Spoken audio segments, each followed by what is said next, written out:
நம் நாடு அனைத்து சமயங்களையும் மதிக்கின்ற மக்களை கொண்ட அற்புதமான மாநிலம் தமிழ்நாடு. ஒருவர் மற்றவரின் வாழ்க்கை முறையை மதித்து வேற்றுமையில் ஒற்றுமை கண்டு மத சார்பின்மையை பொது வாழ்வில் இலக்கணமாக கொண்டு ஒன்றுபட்டால் உண்டு வாழ்வு என்ற கொள்கையுடைய மாநிலம் தமிழ்நாடு.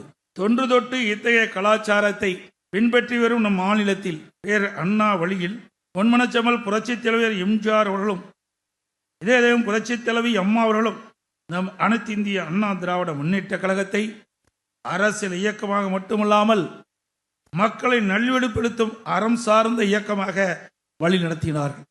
உங்கள் ஆசீர்வாதத்தையும் அன்பையும் பெற்று நானும் மதச்சார்பின்மை சமய நல்லிணக்கம் ஆகியவற்றை உயிர் மூச்சென கொண்டு தொடர்ந்து உழைத்து வருகின்றேன். புரட்சித் தலைவர் எம்ஜிஆர் அவர்களின் ஆட்சி காலத்திலும் புரட்சித் தலைவி அம்மாவின் ஆட்சி காலமும் அந்த இருவரும் தலைவர்கள் காட்டிய வழியில் எனது தலைமையில் நடைபெற்ற ஆட்சி காலமும் சிறுபான்மை மக்களுக்கு பொற்காலமாக அமைந்ததை வரலாறு சொல்லும். ரம்ஜானுக்கென்றே பிரத்யேக கலெக்ஷன்கள். ஆசியாவின் மிகப்பெரிய ஜவுளி சாம்ராஜ்யம் தி சென்னை சில்க்ஸ்.